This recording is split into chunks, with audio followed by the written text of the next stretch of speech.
नमस्कार, आप देख रहे हैं 9 भारत समाचार। भारत गठबंधन के तहत देश के अलग अलग राज्यों से आए क्षेत्रीय दलों और समाज सेवी संगठनों एवं समाज के अन्य वर्ग के लोगों ने हिस्सा लिया।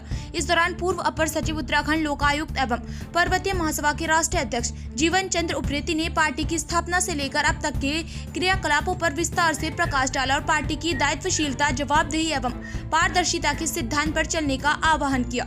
इस दौरान भारत की लोक जिम्मेदार पार्टी पर्वतीय महासभा, उत्तराखंड परिवर्तन पार्टी, उत्तराखंड देवभूमि पार्टी, उत्तराखंड चकबंदी मंच, अखिल भारतीय शराबबंदी संयुक्त मोर्चा, स्वराज हिंद फौज समेत पूर्व सैनिकों, एडवोकेट, समाज सेवियों ने अपने अपने विचार व्यक्त किए। इसके साथ ही उत्कृष्ट कार्य करने वाले दर्जनों लोगों को प्रशस्ति पत्र देकर सम्मानित किया गया।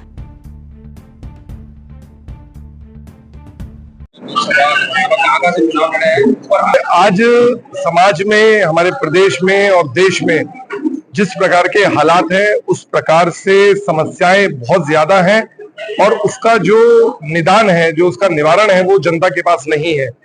लोकतांत्रिक प्रतिनिधित्व ही एक माध्यम है जिस माध्यम से हम चीजों को समाज के लिए और लोगों के लिए अच्छा कर सकते हैं।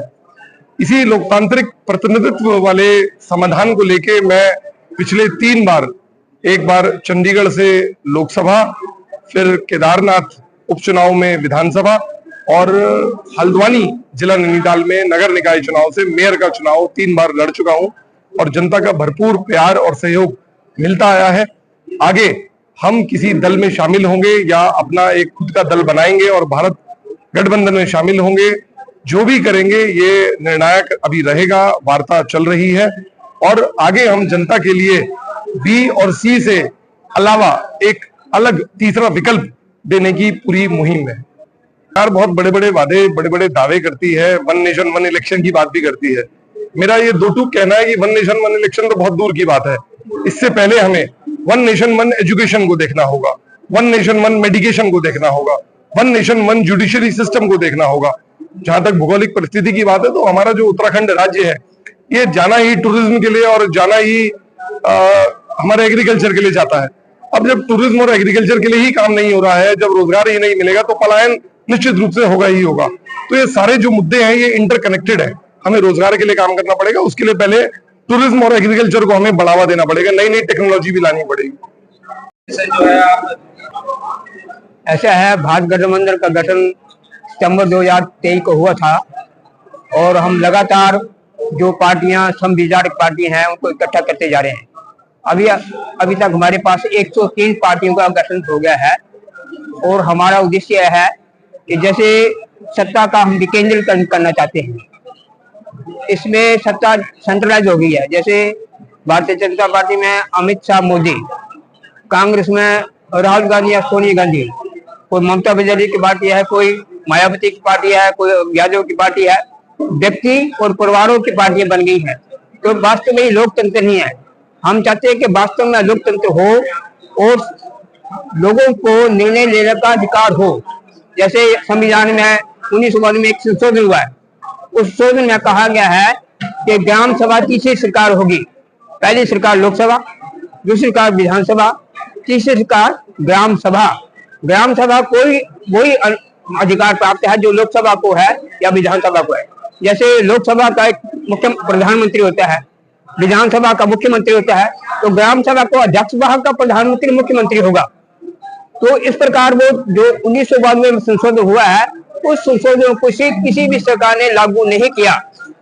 हमने तय किया है कि हमारा भारत गठबंधन सत्ता का विकेंद्रीकरण करेगा और ग्राम सभा को कानूनी अधिकार देगा। एक बात जो हम चाहते हैं कि अपने इस देश में जो खेती है, विशाल खेती हो गई है। पेस्टिसाइड, केमिकल फर्टिलाइजर से सारा अनाज जो है दूषित हो गया है और बीमारियों का घर बन गया है।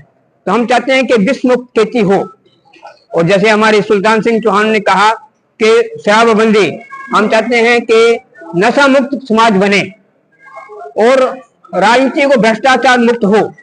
ये संपर्क लेकर के हम चल रहे हैं। हम चाहते हैं कि अर्थ का भी केंद्रीकरण हो। इसमें देश की इकोनॉमी 73% इकोनॉमी एक चट लोगों। और क्या कहना चाहेंगे? देखिए जी, मैं सबसे पहले तो ये कहना चाहूँगा कि जो उत्तराखंड में जो भी प्रॉब्लम्स हैं और जो राजनीतिक परिवर्तन एक लाने की उम्मीदें हैं उसकी कोशिश की जा रही हैं। और यहाँ पर आप देखते होंगे कि दो जो पार्टियां हैं उनका हमेशा कभी कोई एक पार्टी होती तो कभी दूसरी होती है, तीसरा विकल्प नहीं है। तो हम चाहते हैं राजनीतिक परिवर्तन जो कि जवाबदेही, पारदर्शिता और दायित्वशीलता पर आधारित हो और बिल्कुल निम्न वर्ग के लोग उसमें सम्मिलित हो, सारे ऑर्गेनाइजेशन के लोग सम्मिलित हो और सबकी सहभागिता हो। उस राजनीति में ईमानदारी भी हो और कार्यपालिका, न्यायपालिका और विधायिका में और मीडिया में, इवन मीडिया में भी हम चाहते हैं कि लोग ईमानदारी से काम करें और पारदर्शिता से काम करें, जवाबदेही से करें। इसके लिए हमारा एक संगठन है पर्वतीय महासभा जो 93 से कर रहा है, जिसने उत्तराखंड सृजन में काम किया है। और उत्तराखंड सृजन में हमने गवर्नमेंट ऑफ इंडिया के वहां से वार्तालाप भी की थी और हमें मिल भी गया प्रांत। लेकिन आज हम क्या देख रहे हैं, हमारे प्रदेश में जो स्थिति पहले थी शायद उससे भी बदतर स्थिति हो रही है। हमारा केवल इतना है कि हमारी पर्वतीय महासभा एक सोशल ऑर्गेनाइजेशन है। हम चाहते हैं उस माध्यम से राजनीति में ऐसे लोग आए जो कि सत्ता में अच्छी दिशा की ओर परिवर्तन ला सकें और जन जन की बात को सुन सकें। इस प्रयास के तहत हमने कई लोगों को यहाँ पर आमंत्रण किया है, जिसमें से प्रमुख रूप से एक किड फाउंडेशन के डायरेक्टर जनरल मनीष गर्ग जी हैं और वो हमारा शिक्षा, चिकित्सा, इन्वायरमेंट और ये जो बच्चों का किस तरह से उनको गाइड करके ग्रामीण बच्चों को विशेष रूप से जो गरीब हैं उनको किस तरह से अच्छी शिक्षा दी जा सके, ऊपर पहुंचाई जा सके, वो इसके बारे में बताते हैं। और उसके अलावा हमने अग्निहोत्र